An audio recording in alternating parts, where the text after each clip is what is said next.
La Russie vient de faire une avancée inquiétante vers les frontières de la Finlande, préparant clairement une confrontation avec l'OTAN. Des images satellites confirment d'importantes constructions militaires russes près de la frontière finlandaise récemment fortifiée. Des signes montrent que la Russie renforce sa présence militaire le long de sa frontière occidentale, en particulier sur ses 1340 km de frontière avec la Finlande, un pays qui, depuis avril 2023, est membre de l'OTAN avec son voisin, la Suède. Vladimir Poutine cherche déjà sa prochaine cible, et, par chance pour lui, il dispose d'une longue liste de pays parmi lesquels choisir.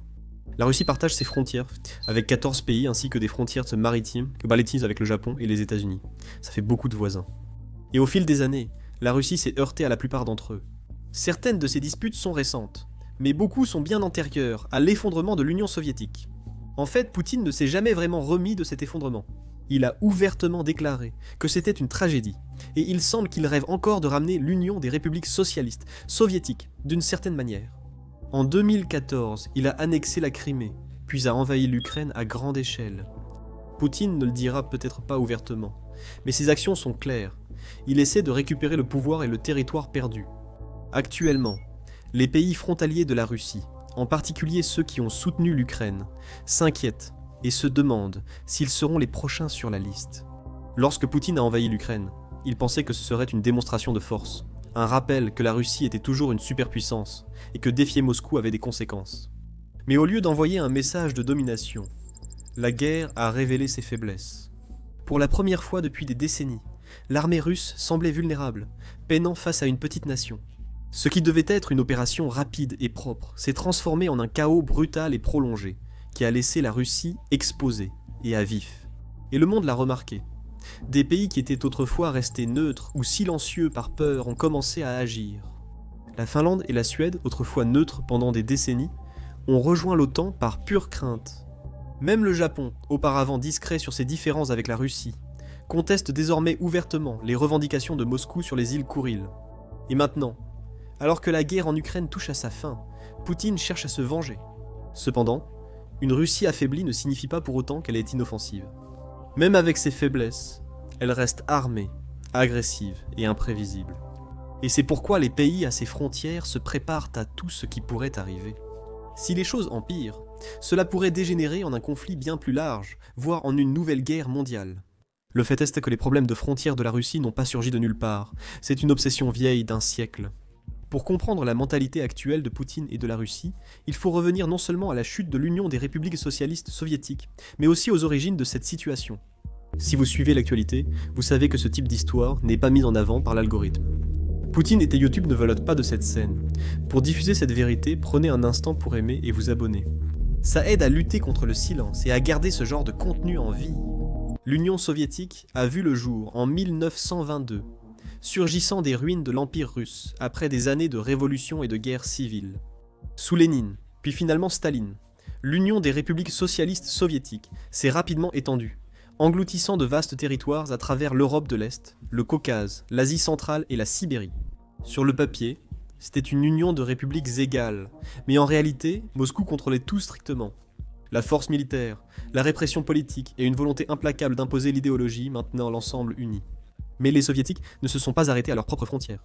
Ils ont construit un cercle d'États satellites, saisi de nouveaux territoires pendant la Seconde Guerre mondiale et transformé la moitié de l'Europe en zone tampon contre l'Occident.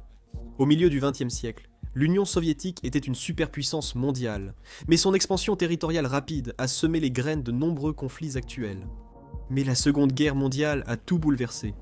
Staline, toujours opportuniste, a profité du chaos pour repousser les frontières de l'Union des républiques socialistes soviétiques.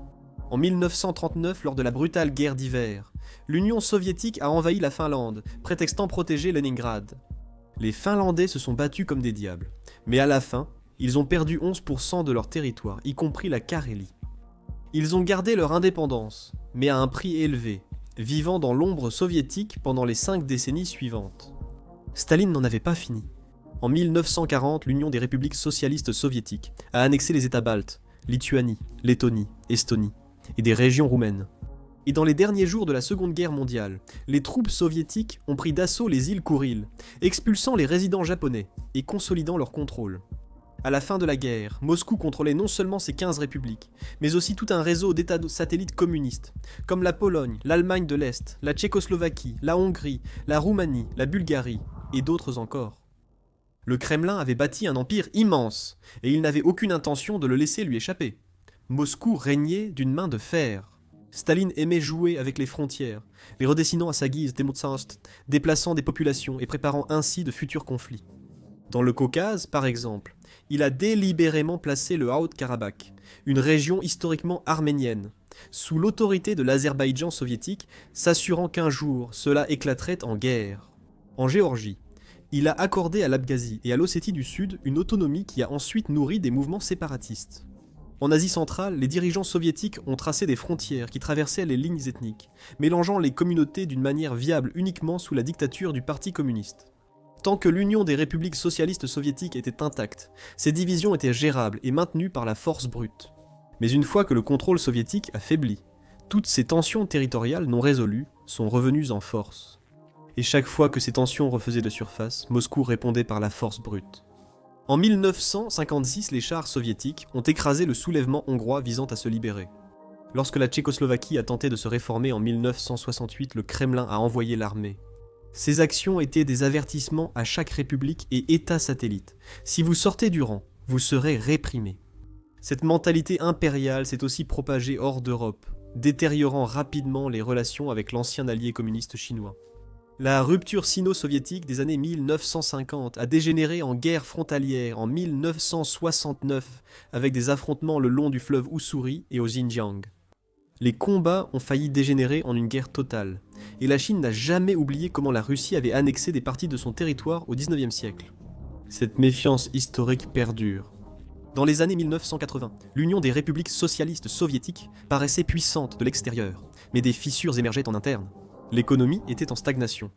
Le nationalisme gagnait du terrain, et la mainmise soviétique sur l'Europe de l'Est s'affaiblissait. Puis Mikhaïl Gorbatchev est arrivé, introduisant la glasnost, l'ouverture, et la perestroïka, la restructuration. Et soudain, les gens se sont sentis libres de réclamer le changement. Le mur de Berlin est tombé en 1989, entraînant l'effondrement des régimes communistes soutenus par les soviétiques à travers l'Europe. Même au sein de l'Union des républiques socialistes soviétiques, les fissures étaient trop grandes pour être ignorées. Les pays baltes voulaient partir. L'Ukraine a poussé pour son indépendance, et des mouvements nationalistes éclataient de la Géorgie au Kazakhstan. Contrairement à ses prédécesseurs, Gorbatchev a refusé d'écraser ces mouvements par la force, scellant ainsi le destin de l'Union soviétique. En 1991, c'était terminé. Les conservateurs ont tenté un coup d'État dans une tentative désespérée de sauver l'Union, mais cela a échoué de façon spectaculaire. En décembre, l'Union soviétique a été officiellement dissoute, se fragmentant en 15 pays indépendants. Moscou avait perdu son empire presque instantanément, posant ainsi un problème. Ces anciennes frontières internes soviétiques sont alors devenues de nouvelles frontières internationales. Les gens n'étaient pas tous d'accord sur où tracer ces lignes. Des millions de Russes ethniques se sont soudainement retrouvés à vivre en Ukraine, au Kazakhstan et dans les États baltes. Des mouvements séparatistes dans des endroits comme la Tchétchénie, l'Abkhazie et le Nagorno-Karabakh ont éclaté en conflit, et la Russie n'était pas prête à abandonner son influence aussi facilement. C'est là que les différents frontaliers actuels de la Russie ont débuté. L'effondrement de l'Union des républiques socialistes soviétiques a laissé un vide de pouvoir, et Moscou était déterminé à le combler. L'armée rouge a quitté ses bases eurasiennes, mais la Russie voyait encore ses ex-voisins soviétiques dans sa sphère d'influence. Et lorsque l'un de ces pays tentait de s'éloigner de l'influence de Moscou, la Russie s'assurait de leur rappeler qui était vraiment aux commandes, que ce soit par la pression économique, la manipulation politique ou même l'intervention militaire directe. C'est la base de tous les conflits frontaliers post-soviétiques que nous voyons aujourd'hui. L'Ukraine, la Géorgie, la Finlande, la Chine, le Japon et l'Azerbaïdjan ont tous leur histoire propre avec la Russie. Mais la cause profonde est toujours la même. Moscou estime d'avoir droit à ces terres, et lorsque l'occasion se présente, elle agit pour reprendre de l'influence. L'Union des républiques socialistes soviétiques n'existe plus, mais l'esprit qui l'a fondée est toujours présent. Mais après l'effondrement de l'Union soviétique, la Russie elle-même traversait l'une de ses pires décennies, économiquement ruinée, politiquement instable et à peine capable de se maintenir. Mais comme je l'ai dit, Moscou n'était pas prête à abandonner complètement son ancienne influence. Ainsi, le Kremlin a déclaré la Russie comme l'état successeur officiel de l'Union des républiques socialistes soviétiques, héritant de son siège à l'Organisation des Nations Unies, de son arsenal nucléaire et de son infrastructure militaire. Mais ces avantages ont apporté le déclin de l'influence. La Russie s'est alors retrouvée entourée de nouveaux pays indépendants, certains se détachant complètement, d'autres restant encore liés par d'anciennes dépendances soviétiques. L'Ukraine a rapidement obtenu son indépendance. Les pays baltes se sont orientés vers l'Occident. Le Caucase du Sud s'est embrasé avec des guerres ethniques, et l'Asie centrale était prise entre une souveraineté nouvellement acquise et l'influence russe. La Russie détestait se retrouver dans cette position, mais elle ne pouvait pas faire grand-chose. Alors la Russie a décidé de marcher sur une ligne étroite.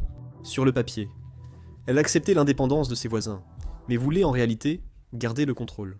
Le Kremlin s'est présenté comme le médiateur régional, intervenant dans les conflits en tant que soi-disant gardien de la paix. Cependant, dans de nombreux cas, ces troupes russes de maintien de la paix n'étaient pas là pour résoudre les conflits, mais pour garantir la domination de la Russie dans la région. C'est à ce moment-là que les conflits gelés encore présents aujourd'hui ont commencé à émerger. Des conflits ont surgi aux nouvelles frontières russes, l'un après l'autre.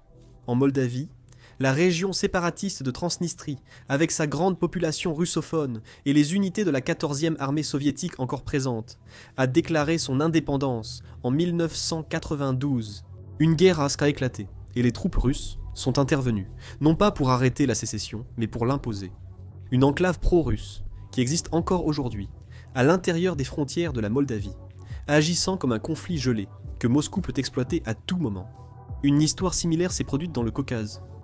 En Géorgie, lors de l'effondrement de l'Union, des républiques socialistes soviétiques, des guerres séparatistes ont éclaté en Abkhazie et en Ossétie du Sud en 1992-1993. Avec le soutien secret de la Russie, ces régions séparatistes ont réussi à repousser les forces géorgiennes. Lorsque la poussière est retombée, les deux étaient devenus des territoires contrôlés par la Russie. Il y avait aussi le Haut-Karabakh. À l'effondrement de l'Union soviétique, des combattants arméniens soutenus par l'Arménie ont combattu l'Azerbaïdjan pour le contrôle de l'enclave. En 1994, la guerre s'est terminée avec les forces arméniennes contrôlant le Karabakh et une grande partie de l'Azerbaïdjan. La Russie a négocié le cessez-le-feu, tout en s'assurant que le conflit ne soit jamais vraiment résolu. Dans tous ces cas, la Russie a joué le rôle de médiateur, mais en réalité, elle utilisait ces conflits gelés pour maintenir ses anciennes républiques faibles et dépendantes de Moscou.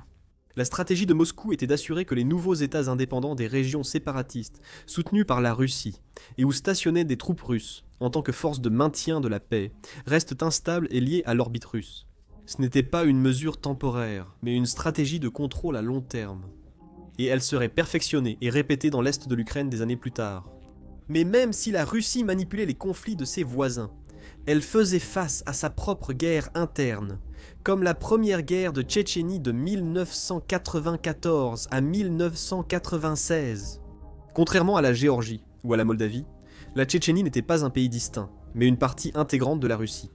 Quand la Tchétchénie a déclaré son indépendance en 1991, Yeltsin a envoyé l'armée pour mater la rébellion. Mais ce qui devait être une opération militaire rapide s'est transformé en un véritable désastre. L'armée russe a subi des défaites humiliantes. Et en 1996, Moscou n'a eu d'autre choix que d'accepter un cessez-le-feu, accordant ainsi de facto l'indépendance à la Tchétchénie. Cette guerre n'était pas seulement une humiliation, elle a dévoilé la faiblesse de la Russie. Si Moscou ne pouvait même pas maintenir ses frontières, comment pouvait-elle espérer contrôler son ancien empire ? Le Kremlin a appris de cet échec. Si le séparatisme se reproduisait, la Russie ne se limiterait pas à une simple réaction. Elle réagirait avec une force écrasante, écrasant toute rébellion avant même qu'elle ne puisse prendre de l'ampleur. Fin des années 1990, l'influence de la Russie dans sa propre sphère d'influence était au plus bas. L'OTAN et l'Union européenne s'étendaient en Europe de l'Est, avec d'anciens satellites soviétiques comme la Pologne, la Roumanie et les pays baltes rejoignant avec enthousiasme les institutions occidentales. Moscou était furieuse, voyant cela comme une trahison des assurances données pendant la guerre froide et une menace directe pour la sécurité russe. Mais à l'époque, la Russie ne pouvait pas riposter. La crise financière de 1998 l'avait paralysée, la corruption l'avait submergée, et elle luttait pour rester pertinente mondialement. Puis est arrivé Poutine. Le 31 décembre 1999, Vladimir Poutine, ex-agent du KGB, est devenu président de la Russie. Contrairement à Eltsine, Poutine ne se souciait ni de la démocratie, ni de l'intégration avec l'Occident. Il voyait les années 1990 comme une décennie humiliante à renverser. Et sa toute première action a été d'écraser la Tchétchénie. Il a lancé la deuxième guerre de Tchétchénie. Et cette fois, la Russie a utilisé une force brutale pour écraser la rébellion et rétablir l'autorité de Moscou sur la région. Cet avertissement signifiait que Moscou ne tolérerait plus les séparatistes. Poutine s'est lancé dans la restauration du statut de grande puissance de la Russie. Avec la hausse des prix du pétrole stimulant l'économie, il a reconstruit l'armée et les services de renseignement russes, a étendu le contrôle de l'État sur les industries clés et a clairement indiqué que les jours de faiblesse de la Russie étaient terminés. Son objectif était simple, imposer la domination russe sur les États post-soviétiques par tous les moyens. Durant les années 2000, la Russie a accru son influence sur ses ex-voisins soviétiques. Vladimir Poutine a créé de nouvelles organisations régionales comme l'Union économique eurasiatique, l'Union économique eurasiatique et l'Organisation du traité de sécurité collective, ou Organisation du traité de sécurité collective pour rapprocher les anciens États soviétiques de Moscou. Il a utilisé le gaz naturel comme une arme, coupant l'approvisionnement en énergie de l'Ukraine et de la Géorgie lorsqu'il s'éloignait trop de l'influence russe. Au fur et à mesure que l'armée russe se renforçait, Vladimir Poutine est devenu plus disposé à utiliser la force hors des frontières russes. En 2008, cette nouvelle approche a été testée. En août 2008, les tensions entre la Russie et la Géorgie ont éclaté en une guerre ouverte. Le gouvernement géorgien a lancé une offensive contre les forces séparatistes pour reprendre l'Ossétie du Sud. Moscou a immédiatement réagi en envoyant l'armée russe. En quelques jours, les forces géorgiennes ont été écrasées et les chars russes ont avancé jusqu'aux abords de Tbilissi. La guerre s'est conclue en 5 jours par une victoire russe, officialisée quelques semaines plus tard par Poutine. La Russie a reconnu l'Ossétie du Sud et l'Abkhazie comme des États indépendants. Personne d'autre n'a accepté cette revendication, mais la Russie avait changé la situation sur le terrain. Elle avait effectivement annexé 2 régions de la Géorgie sous contrôle militaire russe. Cette guerre a envoyé un message clair aux anciens États soviétiques, qui penchaient vers l'ouest. Moscou était prêt à user de la force pour stopper l'expansion de l'OTAN. Après la promesse d'une adhésion potentielle à l'OTAN pour la Géorgie et l'Ukraine plus tôt cette année-là, l'invasion a montré la réaction de la Russie envers les pays tentant de s'éloigner. Moscou a réutilisé cette stratégie à une échelle nettement supérieure par la suite. En 2014, la Russie a stupéfié le monde en annexant la Crimée à l'Ukraine, une première depuis la Seconde Guerre mondiale qu'un pays européen s'empare du territoire d'une autre nation par la force. Ce n'était pas seulement un autre conflit frontalier, mais un défi direct à l'ordre établi après la guerre froide. Cette action a déclenché la guerre en cours en Ukraine, de loin le plus grand et le plus important conflit de la Russie. Comme en Géorgie, la Russie a utilisé le séparatisme comme arme, en soutenant les rebelles dans l'est de l'Ukraine pour diviser le pays. Dès lors, la politique étrangère russe était sans ambiguïté.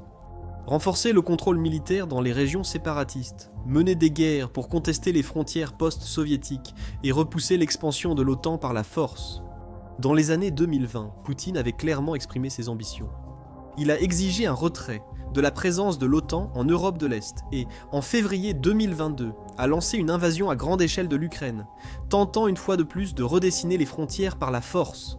Mais pour bien comprendre les conflits frontaliers russes, il faut les examiner au cas par cas. Chaque différend, chaque pays, raconte une partie différente de la même histoire, et ensemble, ils dressent le portrait d'une Russie hantée par son passé impérial et guidée par des calculs stratégiques actuels. Dans quelques minutes, vous commencerez à comprendre comment les relations de la Russie avec ses voisins ont oscillé entre coopération et conflit, pourquoi certaines frontières restent vivement contestées, et comment les politiques de Poutine ont aggravé la situation. L'Ukraine est le meilleur exemple pour commencer. Aucun pays n'est plus important pour les ambitions territoriales et les griefs historiques de la Russie que l'Ukraine. Les relations russo-ukrainiennes ont des racines séculaires. Les 2 nations font remonter leurs origines Khalichanida à la Rus de Kiev, un état médiéval centré à Kiev. Mais avec le temps, l'Ukraine est devenue une terre disputée. À la fin du XVIIIe siècle, l'Empire russe avait annexé la plupart de l'Ukraine. Sous l'Union soviétique, l'Ukraine était une république majeure sur les plans économiques et militaires. L'Ukraine était le grenier à blé de l'Union des républiques socialistes soviétiques, abritait ses industries lourdes et accueillait des atouts militaires soviétiques clés, y compris la flotte de la mer Noire en Crimée. Cependant, l'indépendance de l'Ukraine en 1991 a porté un coup fatal à l'Union soviétique. Pour Moscou, la perte de l'Ukraine n'était pas seulement émotionnelle, c'était un désastre stratégique. Une grande partie de la puissance militaire, économique et industrielle soviétique s'est soudainement retrouvée hors du contrôle russe, alors que la nouvelle frontière traversait des régions comptant d'importantes populations russophones, notamment en Crimée et dans l'est de l'Ukraine. Cependant, durant les années 1990, la Russie a officiellement respecté les frontières ukrainiennes. En 1994, Moscou a signé le mémorandum de Budapest, promettant de respecter la souveraineté ukrainienne en échange de l'abandon par Kiev de ses armes nucléaires soviétiques. Mais ce n'était qu'une façade. La Russie n'a jamais vraiment accepté l'indépendance de l'Ukraine, surtout avec le rapprochement de Kiev vers l'Occident. Dans les années 2000, l'Ukraine s'éloignait de l'emprise de Moscou, aux grandes dames du Kremlin. En 2004, la révolution orange a éclaté à Kiev, un soulèvement massif contre la fraude électorale, qui a finalement porté au pouvoir le dirigeant pro-occidental Viktor Yushchenko. Il a œuvré pour des liens plus étroits, avec l'Union européenne et l'OTAN, ce que Poutine considérait comme une menace directe. Bien que l'adhésion de l'Ukraine à l'OTAN ne se soit jamais concrétisée, la simple possibilité d'une influence militaire occidentale en Ukraine était inacceptable pour la Russie. Pendant ce temps, en Crimée et dans le Donbass, le sentiment pro-russe restait fort. Le Kremlin a maintenu des liens étroits avec les politiciens locaux et promu l'idée que l'Ukraine appartient à la sphère d'influence russe. En 2013, la situation a dégénéré. Le président ukrainien de l'époque, Viktor Yanukovych, était perçu comme un allié de Moscou. Cependant, lorsqu'il a brusquement rejeté un accord commercial avec l'Union européenne sous la pression russe, des manifestations massives, l'Euromaidan, ont éclaté en Ukraine. Il faut souligner qu'il s'agissait de l'Union européenne.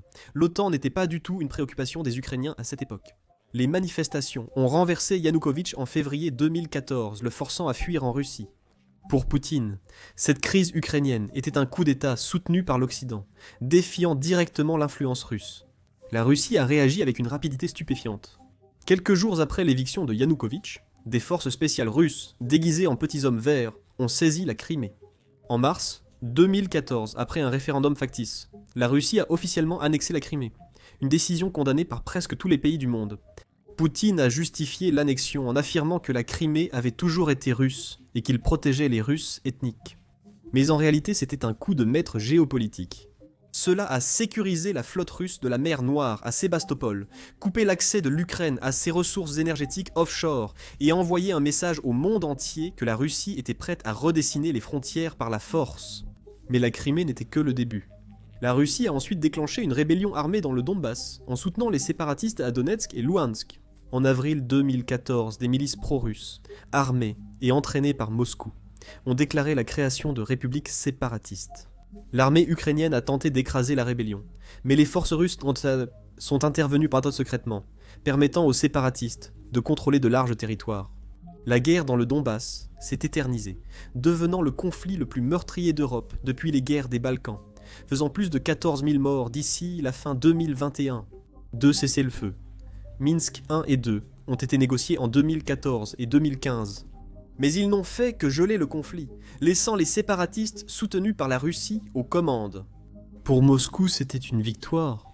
L'Ukraine était déstabilisée et incapable de rejoindre l'OTAN, et restait toujours sous l'influence russe. Mais en 2021, Vladimir Poutine en avait assez de ce conflit gelé. Il en voulait plus. La Russie amassait plus de 100 000 soldats le long des frontières de l'Ukraine, affirmant qu'elle réagissait à l'expansion de l'OTAN. Les pourparlers diplomatiques ont échoué. Le 24 février 2022, la Russie a lancé une invasion à grande échelle, attaquant depuis le nord en Biélorussie, l'est dans le Donbass et le sud, la Crimée. Même cette fois, Poutine avait un seul objectif, renverser le gouvernement ukrainien et installer un régime pro-russe. Poutine s'attendait sûrement à une victoire rapide. Il a plutôt fait face à une résistance ukrainienne acharnée. Kiev n'est pas tombé. Le président Zelensky a refusé de fuir, et l'Occident a réagi avec d'importantes sanctions et une aide militaire massive. Au printemps 2022, l'offensive russe sur Kiev a échoué, obligeant Moscou à quitter le nord de l'Ukraine pour se concentrer sur le Donbass et le sud. Au sud, la Russie s'est emparée de Mariupol après un siège brutal, créant un pont terrestre de la Russie vers la Crimée. Puis, en septembre 2022, Vladimir Poutine a déclaré l'annexion de 4 autres territoires ukrainiens, Donetsk, Louhansk, Kherson et Zaporizhia. La guerre s'est prolongée en 2023, l'Ukraine lançant des contre-offensives et la Russie s'enracinant. Le combat ne se limitait plus à l'Ukraine, mais était devenu une guerre pour l'avenir des frontières européennes. En résumé, le conflit russo-ukrainien dépasse la question territoriale. Il s'agit de pouvoir, d'influence et du rejet des frontières post-soviétiques. Cette guerre a déjà remodelé le monde. L'OTAN s'est élargie, isolant davantage la Russie et rapprochant l'Ukraine de l'Occident comme jamais auparavant. Si Poutine réussit ne serait-ce que partiellement, cela pourrait l'encourager à poursuivre son agression. Et il y a un pays qui comprend cela mieux que quiconque, la Géorgie. Avec les quelques points que j'ai mentionnés plus tôt dans la vidéo, je suis sûr que vous comprenez que l'histoire de la Géorgie avec la Russie est longue et compliquée. Mais entrons un peu plus dans les détails. La Géorgie a été absorbée par l'Empire russe au XIXe siècle. Elle a connu une brève période d'indépendance de 1918 à 1921, puis a été envahie par l'armée rouge et transformée en république soviétique. Sous l'ère soviétique, la Géorgie s'est vue attribuer 2 régions autonomes, l'Abkhazie et l'Ossétie du Sud, peuplées de groupes ethniques distincts aux tendances séparatistes. Ces tensions étaient largement réprimées sous l'Union des républiques socialistes soviétiques. Mais lorsque la Géorgie a retrouvé son indépendance en 1991, les conflits ont explosé. Après la chute de l'Union des républiques socialistes soviétiques, la Géorgie a déclaré son indépendance sous Zviad Gomsekouria, puis Édouard Shevardnadze, ex-ministre des Affaires étrangères soviétique, a pris le pouvoir. Mais très vite, le nouvel État géorgien a été remis en question.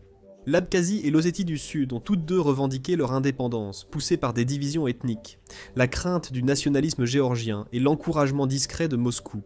Au début des années 1990, des guerres brutales ont éclaté en Abkhazie, où les séparatistes, appuyés par des volontaires et des militaires russes, ont affronté les forces géorgiennes. En 1992-1993, une violente campagne de nettoyage ethnique a expulsé la majorité des Géorgiens ethniques d'Abkhazie. En Ossétie du Sud, une guerre entre les troupes géorgiennes et les séparatistes ossètes a mené à la séparation de la région du contrôle de la Géorgie. Au milieu des années 1990, la Géorgie avait perdu ces 2 régions, qui s'étaient alors déclarées indépendantes. Mais c'est là que le rôle de la Russie est devenu impossible à ignorer. Moscou a rompu ses cessez-le-feu dans les 2 guerres. Les soldats de la paix russe n'étaient pas neutres. C'étaient des soldats russes, veillant à ce que les séparatistes restent au pouvoir. Tout au long des années 1990 et du début des années 2000, le gouvernement géorgien était faible et n'avait guère d'autre choix que d'accepter l'influence russe. Mais cela a changé en 2003. Après la révolution des Roses, Mikhail Saakachvili est arrivé au pouvoir. Un jeune dirigeant tourné vers l'Occident, déterminé à détacher la Géorgie de la Russie. Il a réprimé la corruption, a poussé pour l'adhésion à l'OTAN et a tenté de réintégrer les régions séparatistes. Sa position pro-occidentale a exaspéré Poutine, qui considérait les démarches de la Géorgie vers l'OTAN et l'Union européenne comme des menaces directes. Les tensions sont rapidement montées. La Russie a distribué des passeports en Abkhazie et Ossétie du Sud, une tactique du Kremlin pour justifier une future intervention afin de protéger les citoyens russes. Pendant ce temps, la Géorgie a intensifié ses efforts pour contrôler les régions, préparant le terrain à une guerre totale. En août 2008, la situation avait atteint son paroxysme. Après des mois d'affrontements croissants, la Géorgie a lancé une opération militaire pour reprendre l'Ossétie du Sud, affirmant que des militants soutenus par la Russie attaquaient des villages géorgiens. La réponse de la Russie a été écrasante. Prétendant agir en tant que force de maintien de la paix, la Russie a déployé chars, troupes et avions en Géorgie, écrasant rapidement les forces géorgiennes. Mais la Russie ne s'est pas arrêtée à l'Ossétie du Sud. Ses troupes ont pénétré profondément en Géorgie même, avançant vers la capitale Tbilissi. Pendant ce temps, en Abkhazie, la Russie a ouvert un second front, aidant les combattants abkhazes à chasser les dernières forces géorgiennes. La guerre n'a duré que 5 jours, mais elle a été dévastatrice. Des centaines de personnes ont péri, des dizaines de milliers de Géorgiens ont été déplacés définitivement, et la Géorgie a perdu le contrôle restant sur l'Abkhazie et l'Ossétie du Sud. Le 12 août, un cessez-le-feu a été signé, mais les dégâts étaient déjà là. 2 semaines après, la Russie a officiellement reconnu l'indépendance de l'Abkhazie et de l'Ossétie du Sud. C'était un défi direct à la souveraineté de la Géorgie, rejeté par presque tous les pays du monde. Mais la Russie s'en moquait. Elle a établi des bases militaires permanentes dans les 2 régions, stationné des milliers de soldats et signé des traités avec leur gouvernement séparatiste.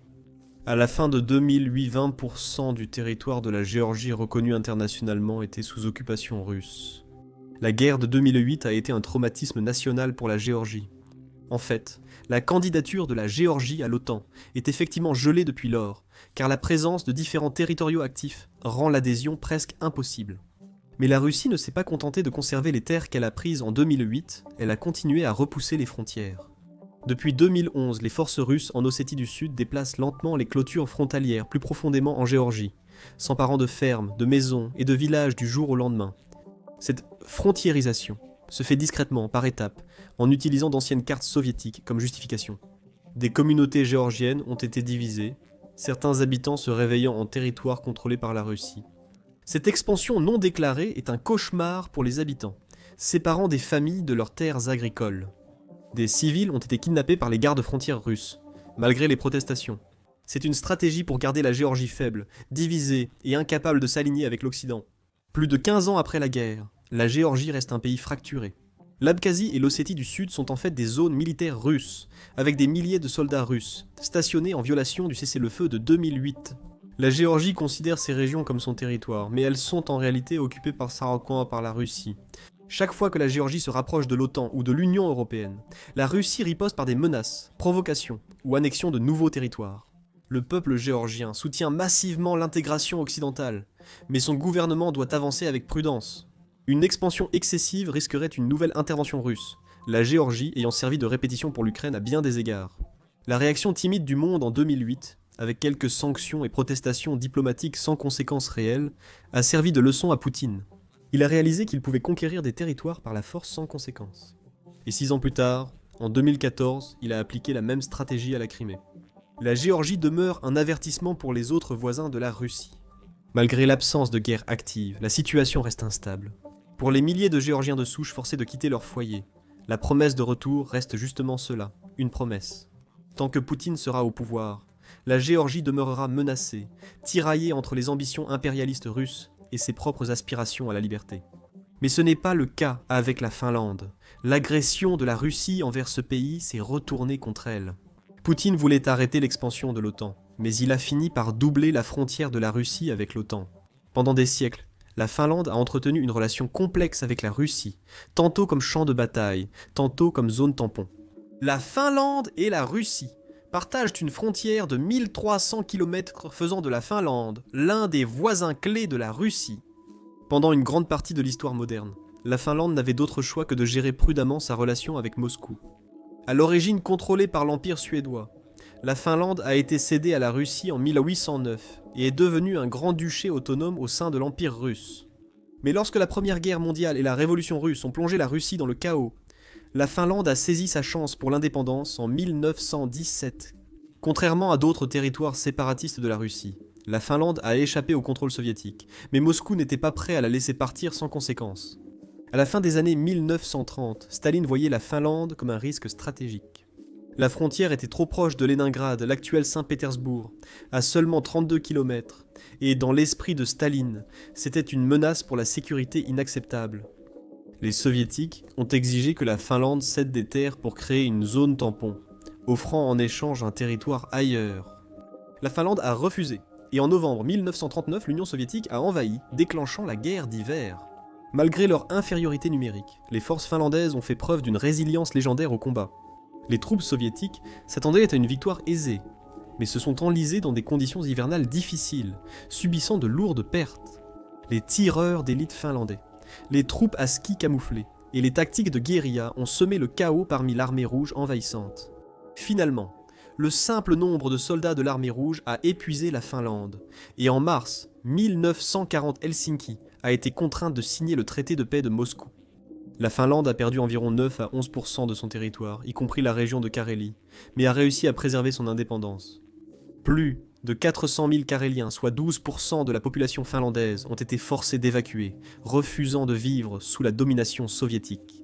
Lorsque l'Allemagne nazie a envahi l'Union soviétique en 1941, la Finlande a vu une opportunité de reprendre ses terres perdues. En s'alignant avec l'Allemagne, la Finlande a lancé la guerre de continuation, reprenant la Carélie et assiégeant même Leningrad depuis le nord. Contrairement à l'Allemagne, la Finlande ne cherchait pas à conquérir, mais seulement à récupérer son territoire perdu. Cependant, en 1944, les Soviétiques avaient repris l'avantage et forcé la Finlande à un nouvel armistice. Le traité de paix de Paris en 1947 a confirmé les pertes territoriales finlandaises. Et pour aggraver les choses, les Soviétiques ont exigé un bail à long terme de la péninsule de Pokala pour en faire une base navale. Malgré la fin du bail en 1956, la Finlande en avait tiré une dure leçon. Elle ne pouvait jamais se permettre d'être ouvertement hostile envers Moscou sans en subir des conséquences dévastatrices. Contrairement à la plupart des pays d'Europe de l'Est, la Finlande n'a jamais été occupée par les troupes soviétiques, ni forcée d'entrer dans le pacte de Varsovie. À la place, elle a adopté un statut intermédiaire étrange, appelé finlandisation, une forme d'indépendance limitée où la Finlande devait éviter de provoquer l'Union soviétique à tout prix.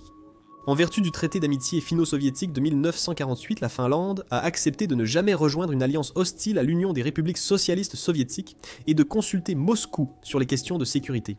Officiellement neutre, la Finlande devait en réalité s'auto-censurer en politique étrangère, limiter son armée et éviter de froisser les intérêts soviétiques. Malgré cela, la Finlande est demeurée une démocratie avec une économie de marché, commerçant avec l'Occident et le bloc soviétique. Des présidents comme Urho Kekkonen ont maîtrisé l'art de l'équilibre diplomatique, veillant à ce que la Finlande reste indépendante sans provoquer d'intervention soviétique. Mais secrètement, les Finlandais n'ont jamais oublié leurs pertes. La question carélienne, à savoir si la Finlande pourrait un jour récupérer ses terres cédées, est restée une blessure nationale inavouée. Pour maintenir la paix, la Finlande a accepté les frontières établies après la Seconde Guerre mondiale. En échange, l'Union des républiques socialistes soviétiques a permis à la Finlande de rester souveraine. Cet arrangement précaire a duré des décennies, jusqu'à l'effondrement de l'Union soviétique en 1991. Avec la puissance de Moscou brisée, la Finlande s'est rapidement tournée vers l'ouest. En 1995, elle a intégré l'Union européenne pour assurer son avenir économique et politique. Cependant, la Finlande a hésité à rejoindre l'OTAN, car de nombreux Finlandais craignaient que cela ne provoque inutilement la Russie. La Finlande a opté pour la non-alignement militaire, mais a discrètement renforcé ses liens avec l'OTAN par des exercices conjoints, et en s'assurant de pouvoir s'intégrer rapidement aux structures de défense occidentales si nécessaire. Malgré la détérioration des relations russo-occidentales dans les années 2010, la Finlande a essayé de maintenir les canaux diplomatiques ouverts. Mais ensuite, en 2022, Poutine a envahi l'Ukraine et tout a changé. L'invasion à grande échelle de l'Ukraine a été un signal d'alarme. Pour la Finlande, cela a démontré que la neutralité était inutile face à une attaque russe. L'opinion publique finlandaise a basculé rapidement, avec une majorité soutenant désormais l'adhésion à l'OTAN, une position auparavant très divisée. Les dirigeants finlandais n'ont pas perdu de temps. En mai 2022, la Finlande et la Suède ont soumis des demandes officielles d'adhésion à l'OTAN, abandonnant ainsi des décennies de non-alignement militaire. Sans surprise, la Russie a menacé de représailles, mais son armée, trop occupée en Ukraine, s'est limitée à lancer des avertissements. En avril 2023, la Finlande a officiellement adhéré à l'OTAN. L'adhésion de la Finlande à l'OTAN a doublé les frontières entre l'Alliance et la Russie, ajoutant 1300 km, ce que Poutine voulait absolument empêcher. Pour la Russie, c'était une défaite stratégique majeure. La guerre même lancée pour stopper la croissance de l'OTAN avait déclenché sa plus grande expansion depuis des décennies. Le gouvernement de Poutine a qualifié la décision de la Finlande d'erreur, avertissant que cela compromettrait la sécurité régionale. La Russie a suspendu ses liens diplomatiques avec la Finlande, déplacé des unités militaires vers la frontière et évoqué un possible déploiement d'armes nucléaires dans le nord. Mais encore une fois, Poutine avait peu de marge de manœuvre. L'essentiel de son armée et de ses ressources étaient engagés en Ukraine. Des rapports indiquaient que la Russie avait retiré des soldats de la frontière finlandaise pour soutenir son effort de guerre en difficulté. Pour la Finlande, l'adhésion à l'OTAN a levé des décennies d'incertitudes stratégiques. Dorénavant, une agression russe entraînerait une réponse collective de l'OTAN selon l'article 5. C'est pourquoi la frontière entre la Finlande et la Russie est désormais paisible. D'un point de vue historique, l'ironie est frappante. En 1939, Staline a envahi la Finlande par peur de l'influence occidentale près de Leningrad. Aujourd'hui, en 2023, l'OTAN est aux portes de la Russie à cause de la propre guerre de Poutine. L'histoire de la Finlande montre que l'agression de la Russie produit souvent l'effet inverse de celui escompté, se retournant contre elle. Au lieu d'intimider ses voisins pour les soumettre, la Russie les a poussés vers des alliances qui affaiblissent directement sa propre position. Et la Chine ? Xi Jinping a déclaré que la relation sino-russe était un partenariat sans limite. Mais est-ce vraiment le cas ? Pas exactement. Vous voyez, la Russie et la Chine partagent l'une des plus longues frontières du monde, 4200 km. Cela représente environ 2600 miles. Cette frontière a connu la guerre, la trahison et des couches extrêmes de diplomatie. Pendant des siècles, la Russie et la Chine ont oscillé entre coopération et rivalité, alliance et méfiance. Leurs conflits frontaliers ont façonné la géopolitique moderne, et leur partenariat actuel, bien qu'il semble solide, repose toujours sur la nécessité stratégique plutôt que sur une véritable confiance. Au XIXe siècle, la Russie s'est étendue en Sibérie et en Extrême-Orient, au détriment de la Chine. La dynastie Qing affaiblie a dû signer des traités humiliants avec les puissances européennes, dont la Russie. Le traité d'Aïgoun de 1858 et le traité de Pékin de 1860 ont transféré de vastes étendues du territoire mandchou à la Russie, y compris les terres autour des fleuves Amour et Oussouri. Cela a permis à la Russie de contrôler l'extrême-orient russe actuel, dont la région de Vladivostok, où l'un des ports pacifiques les plus stratégiques du pays a été établi par la suite. À ce jour, ces traités sont rappelés en Chine comme faisant partie du siècle de l'humiliation, une période d'ingérences étrangères que la Chine n'a jamais oubliée. Malgré la cession officielle de ces terres, la Chine les considère encore comme une perte douloureuse dans sa mémoire historique. Passons rapidement au XXe siècle. Après la révolution bolchevique de 1917, la toute nouvelle Union soviétique a d'abord soutenu le Parti communiste chinois. Lorsque les forces de Mao Zedong ont remporté la guerre civile chinoise en 1949, l'Union des républiques socialistes soviétiques et la toute nouvelle République populaire de Chine semblaient être de solides alliés. Durant les années 1950, Moscou et Pékin ont collaboré de près. L'Union des républiques socialistes soviétiques a aidé la Chine militairement, technologiquement et idéologiquement, alors qu'elle s'unissait contre leur ennemi commun, les États-Unis et l'Occident. Mais à la fin des années 1950, cette alliance s'est effondrée dans une rivalité amère, connue sous le nom de la rupture sino-soviétique. Les raisons étaient idéologiques et stratégiques. Mao en voulait à la domination soviétique, croyant que la Chine devait être le véritable leader du communisme mondial, et non l'Union des républiques socialistes soviétiques. Pendant ce temps, le dirigeant soviétique Nikita Khrouchtchev voyait Mao comme imprudent et radicalement dangereux.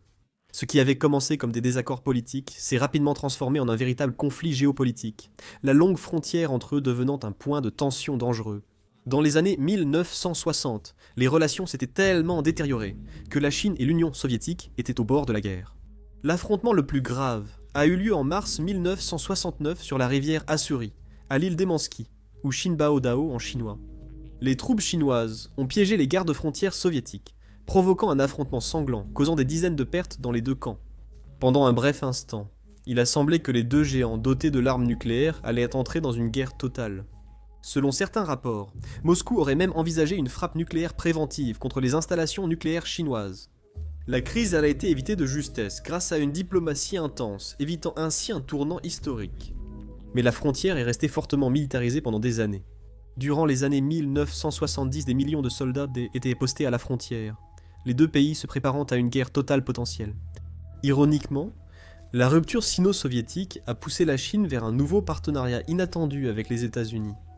En 1972, Richard Nixon a visité Pékin, amorçant un changement historique dans les alliances mondiales. Pendant ce temps, l'Union soviétique s'est retrouvée piégée dans une guerre froide sur deux fronts, affrontant l'OTAN à l'ouest et une Chine hostile à l'est. Les relations ont commencé à s'adoucir seulement dans les années 1980. La Chine de Deng Xiaoping et l'Union soviétique de Mikhaïl Gorbatchev ont pris des mesures vers la normalisation. En 1991, peu avant la chute de l'Union des républiques socialistes soviétiques, les deux parties ont signé un accord réglant, en grande partie, leurs frontières orientales. Suite à l'effondrement de l'Union des républiques socialistes soviétiques, la Russie et la Chine ont continué ce processus, concluant des accords frontaliers en 1994, 1997, 1999 et 2004. L'un des derniers grands règlements a eu lieu en 2004 lorsque la Russie a accepté de céder l'île Terebarov, appelée île Yinglong en chinois, ainsi que la moitié d'une autre île à la Chine. En 2008, la frontière entre la Russie et la Chine était entièrement délimitée, ce qui en fait l'une des rares frontières russes à ne pas avoir de différend territorial actif aujourd'hui. Une fois la frontière réglée, la Russie et la Chine ont trouvé une nouvelle raison de coopérer, leur opposition commune à la domination mondiale des États-Unis. Les deux pays ont promu un monde multipolaire, s'opposant à l'influence occidentale et à l'expansion de l'OTAN.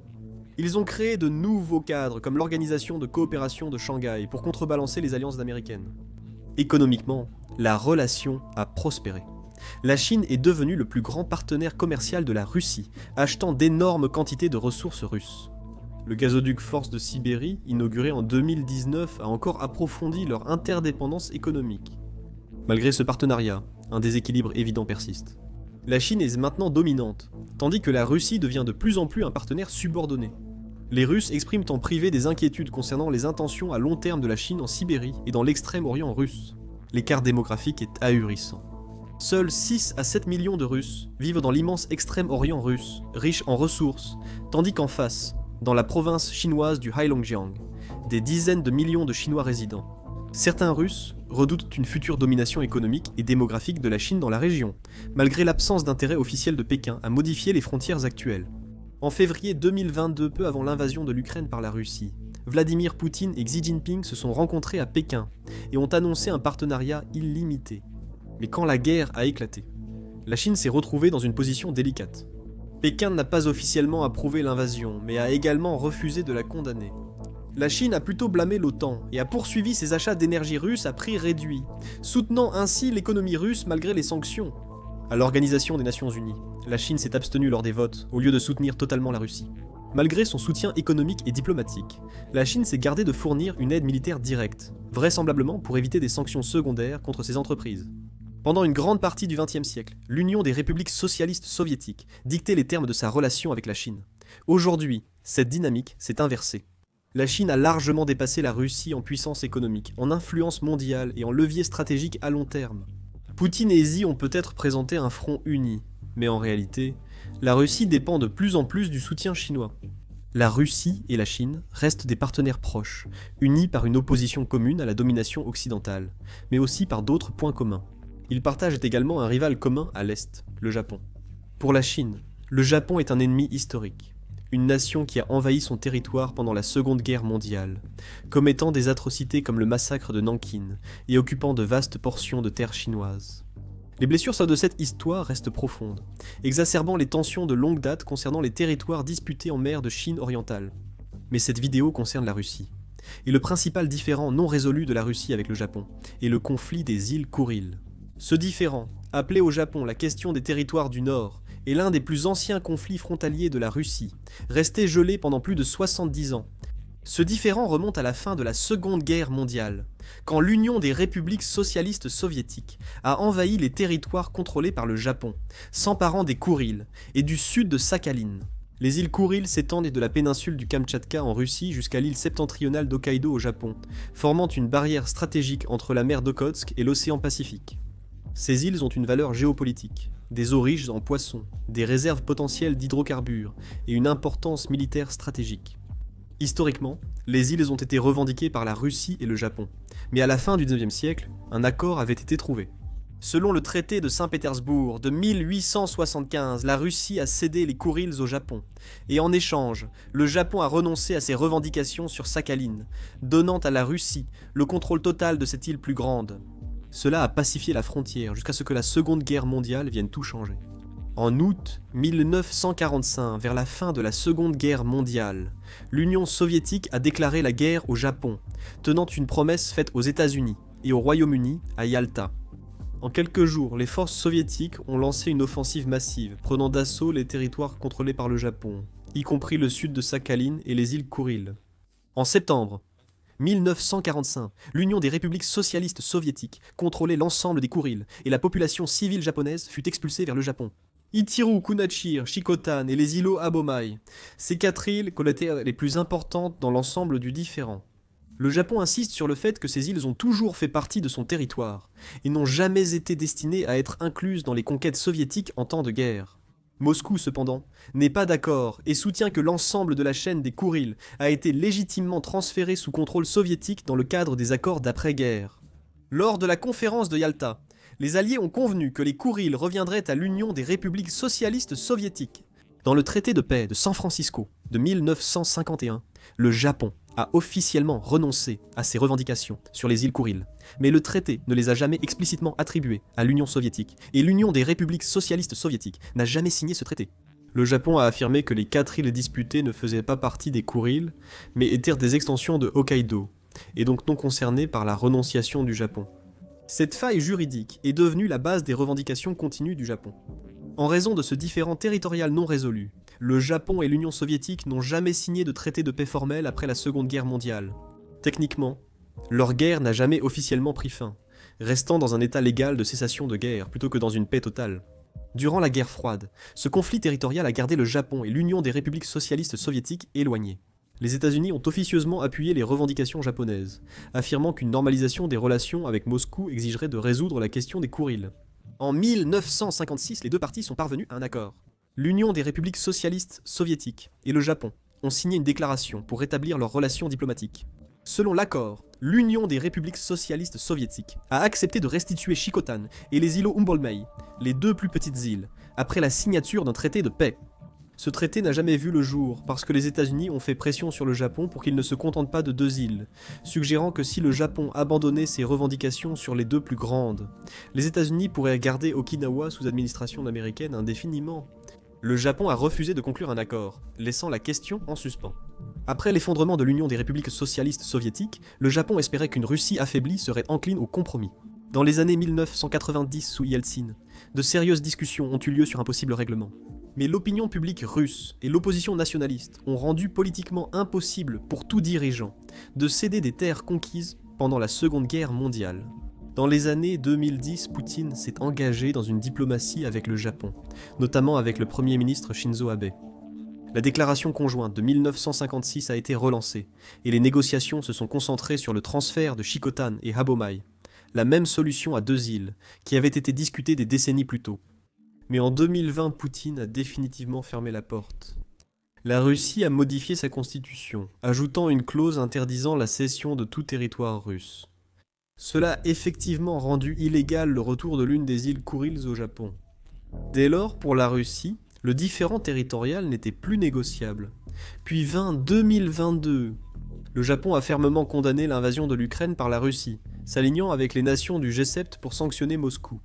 Cela a entraîné une rupture complète des relations russo-japonaises. En réponse, le gouvernement de Poutine a quitté les négociations de paix, suspendu les projets économiques conjoints et révoqué les accords permettant aux familles japonaises de visiter les tombes sur les îles. Pour la première fois depuis des décennies, le Japon a explicitement qualifié d'illégale l'occupation des îles par la Russie, un langage qu'il avait auparavant évité.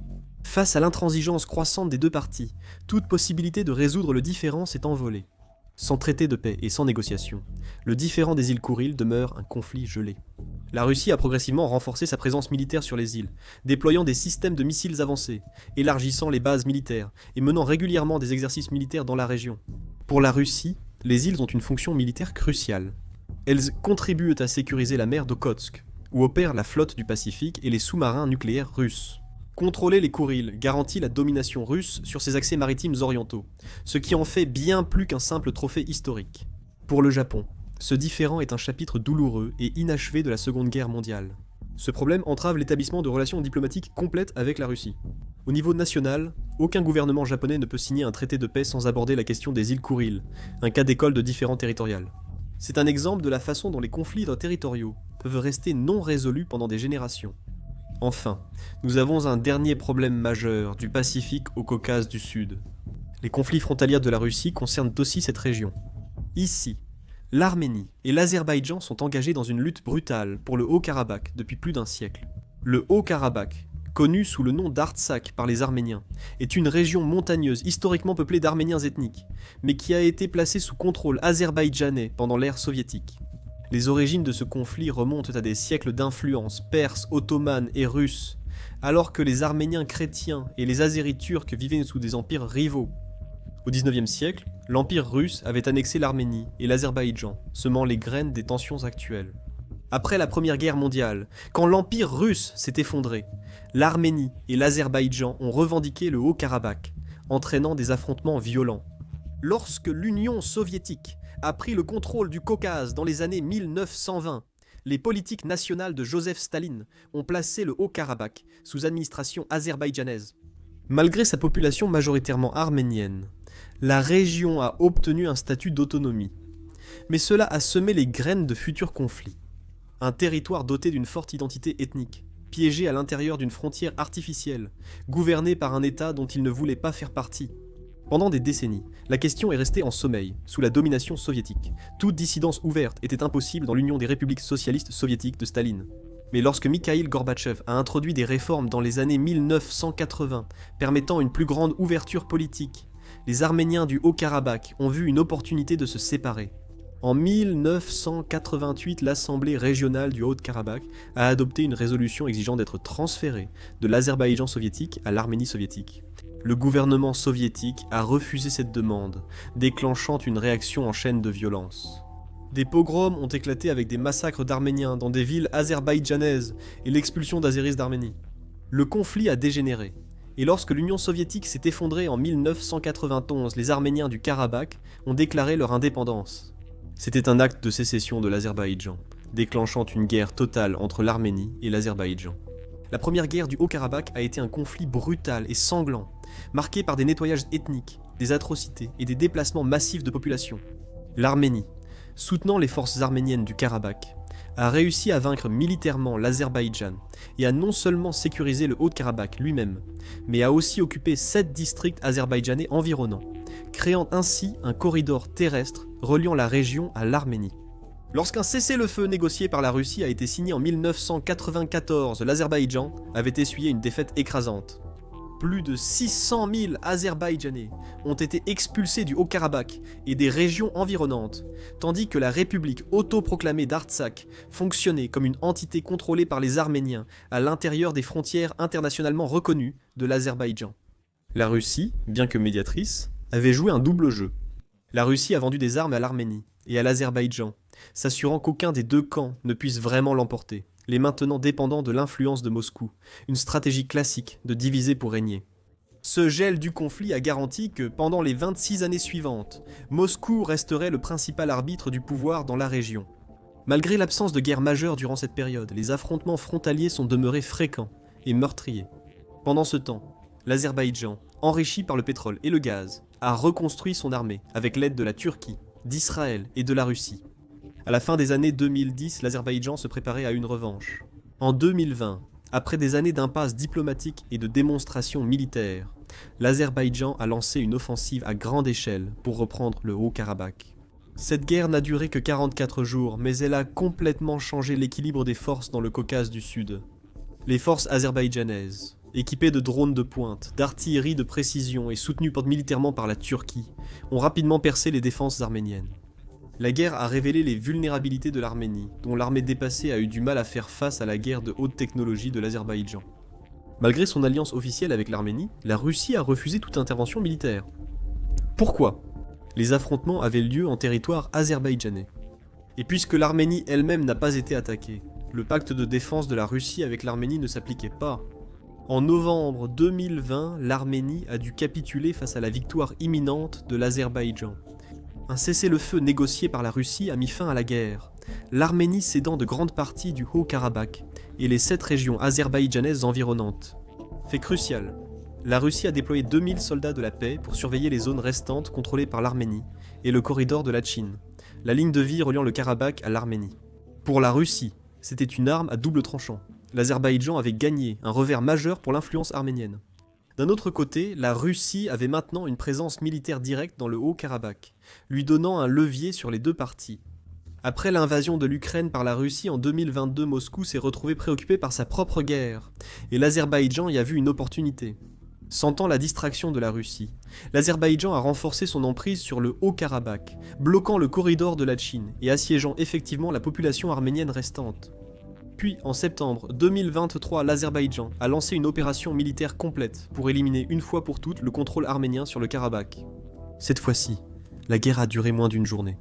Les forces arméniennes du Karabakh se sont rendues presque immédiatement, et en quelques jours, 120 000 Arméniens ont fui la région dans un exode massif. L'un des déplacements ethniques les plus rapides de l'histoire moderne. Les 2000 soldats de la paix russe n'ont rien fait. Ils sont restés les bras croisés pendant que l'Azerbaïdjan démantelait la république autoproclamée du Haut-Karabakh et réaffirmait sa pleine souveraineté sur la région. L'échec de Poutine à protéger l'Arménie a brisé la crédibilité de la Russie en tant que garant de la sécurité. Pour l'Arménie, ce fut une catastrophe nationale.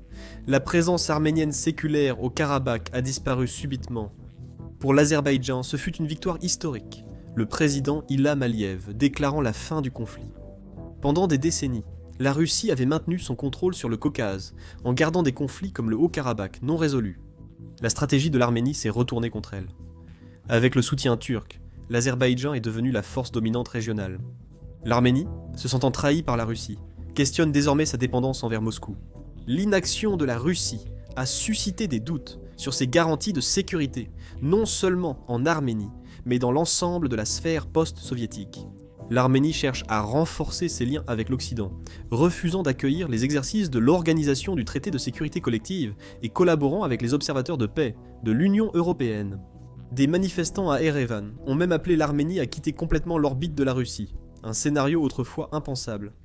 Pendant ce temps, la Turquie a étendu son influence dans la région, modifiant l'équilibre des puissances du Caucase au détriment de Moscou. Pour Poutine, l'effondrement de l'influence russe dans le Caucase est un coup dur. Cela souligne la capacité déclinante de la Russie à contrôler ses frontières et à projeter sa puissance sur son ancien empire. Avec l'Azerbaïdjan triomphant, l'Arménie désabusée et la Turquie enhardie, le Caucase du Sud n'est plus un échiquier contrôlé par la Russie. C'est une région qui échappe à l'emprise de Moscou. Les différents frontaliers de la Russie ne résultent pas seulement de la géographie, mais sont le fruit d'héritages historiques, de la culture stratégique et de choix politiques qui ont façonné sa trajectoire pendant des siècles. De l'Ukraine à la Géorgie, des îles Kouriles gelées au Caucase, les différends de la Russie sont façonnés par l'effondrement de l'Union soviétique, une mentalité impériale qui refuse de disparaître, et une doctrine de sécurité qui considère ses voisins non pas comme des nations indépendantes, mais comme des zones tampons et des atouts stratégiques. La Russie a délibérément créé des conflits permanents pour maintenir son influence sur son ancien empire. Dans des régions comme la Transnistrie, l'Abkhazie et l'Ossétie du Sud, le Donbass et le Haut-Karabakh, la Russie a délibérément créé des conflits sans fin. De cette façon, non seulement il reste dépendant de Moscou, mais c'est aussi efficace contre l'Occident, en particulier contre l'OTAN et l'Union européenne. Les deux organisations évitent les membres ayant des différends territoriaux actifs, car cela pourrait entraîner une confrontation militaire avec la Russie. Ainsi, malgré leurs aspirations, la Géorgie et l'Ukraine sont restées bloquées dans un vide politique. En maintenant des parties de leur territoire en litige, Moscou s'assure que ces nations restent coincées entre l'Est et l'Ouest, incapables d'échapper complètement à son influence. La politique ethnique est un autre élément clé des conflits frontaliers russes. Poutine et le Kremlin se sont à plusieurs reprises présentés comme les protecteurs des Russes ethniques et des russophones à l'étranger, utilisant cela comme prétexte pour intervenir. C'était la principale justification de l'annexion de la Crimée en 2014 et de l'invasion de l'Ukraine en 2022. Moscou a affirmé qu'elle défendait les populations russophones contre la persécution. Ce récit est lié au concept de Rousski Mir, le monde russe, la croyance selon laquelle la Russie a une responsabilité civilisationnelle de défendre et d'unifier tous les russophones et les slaves orthodoxes sous sa sphère d'influence. Cette idéologie vise non seulement à promouvoir le nationalisme, mais aussi à justifier l'expansion territoriale. Chaque fois qu'il y a une minorité russe ou une présence russe historique dans un pays voisin, le Kremlin y voit une opportunité ou une obligation d'intervenir. Cela a été une source de fortes tensions dans des endroits comme le Kazakhstan, où réside une importante minorité russe, et dans les États baltes, où les populations russophones ont parfois été utilisées comme un levier par Moscou. Même lorsqu'il n'y a aucune persécution réelle, la Russie invente simplement des histoires sur les populations russes locales qui seraient des victimes ayant besoin de protection. Ce schéma rappelle d'autres mouvements revanchards historiques, comme les revendications allemandes sur les Sudètes, dans les années 1930, ou l'intervention serbe en Bosnie et en Croatie, dans les années 1990. Au-delà des justifications ethniques, les différents frontaliers de la Russie sont profondément liés à sa vision stratégique du monde. L'histoire de la Russie est marquée par des invasions venant de l'Ouest. Napoléon, en 1812, les Britanniques et les Français pendant la guerre de Crimée, et l'invasion de Hitler en 1941. Cela a favorisé une paranoïa géopolitique profondément enracinée, une conviction que la Russie doit toujours maintenir une zone tampon entre elle-même et ses ennemis potentiels. Pendant la guerre froide, les nations du pacte de Varsovie jouaient ce rôle de zone tampon, formant une ceinture protectrice d'États satellites contre l'OTAN. Mais après 1991, ces zones tampons ont disparu une à une, lorsque la Pologne, les États baltes, la Roumanie et d'autres ont rejoint l'OTAN. Du point de vue de Moscou, il s'agissait d'une attaque directe contre sa sécurité. Chaque étape de l'expansion de l'OTAN réduisait la profondeur stratégique sur laquelle la Russie compte pour sa défense. C'est la raison pour laquelle la Russie a lutté si agressivement pour empêcher l'Ukraine et la Géorgie d'intégrer les alliances occidentales. Comme mentionné, la guerre en Ukraine va bien au-delà de la Crimée ou du Donbass. Il s'agit de s'assurer que l'Ukraine ne devienne jamais un État pro-OTAN aux portes de la Russie. De même, l'occupation de l'Abkhazie et de l'Ossétie du Sud vise à empêcher la Géorgie de se libérer complètement. Même l'adhésion de la Finlande à l'OTAN en 2023 a été perçue comme un coup dur, car elle a éliminé un tampon neutre de longue date dans le Nord. Il y avait également une forte dimension politique intérieure au conflit frontalier de la Russie. Pour les régimes autoritaires, les conflits extérieurs servent de distraction face aux problèmes internes. Chaque grande action militaire de Poutine, de la Géorgie en 2008 à la Crimée en 2014, puis à l'Ukraine en 2022, a été accompagnée d'une hausse du soutien intérieur, les Russes se ralliant autour du drapeau. L'expansionnisme concerne non seulement la politique étrangère, mais aussi le maintien du contrôle à l'intérieur du pays. Une Russie forte et agressive fait partie de l'image de Poutine, et le fait d'inverser les pertes des années 1990 plaît au sentiment nationaliste. C'est pourquoi tout repli ou concession est considéré comme inacceptable, car cela pourrait saper la légitimité de Poutine. Cette stratégie comporte des risques. Si les guerres de la Russie deviennent trop coûteuses, comme en Ukraine, l'insatisfaction intérieure peut augmenter. Des fissures apparaissent déjà. Les sanctions économiques, les pertes militaires et le conflit prolongé épuisent les ressources russes. Si la guerre en Ukraine se termine par un échec, cela pourrait déstabiliser le Kremlin lui-même. À l'avenir, les différents frontaliers de la Russie détermineront son destin. Le Kremlin intensifiera-t-il ses efforts d'expansion pour réaliser sa vision d'une grande Russie? Ou bien les échecs militaires, le déclin économique et la résistance internationale forceront-ils la Russie à adopter une posture défensive? Si la Russie l'emporte en Ukraine, elle pourrait continuer vers l'ouest, testant la détermination de l'OTAN en Moldavie ou dans les pays baltes. Mais si l'Ukraine parvient à repousser la Russie, cela pourrait marquer le début du déclin stratégique de la Russie, entraînant davantage de problèmes internes et une capacité réduite à projeter sa puissance à l'étranger. Une chose est claire, tant que la Russie verra ses frontières comme fluides et ses voisins comme des vassaux, le conflit perdurera. Ce n'est que lorsque la Russie abandonnera sa mentalité impériale qu'elle pourra atteindre une paix durable. Le moment de ce changement déterminera non seulement l'avenir de la Russie, mais aussi la sécurité de l'Europe, de l'Asie et au-delà. Merci de votre attention.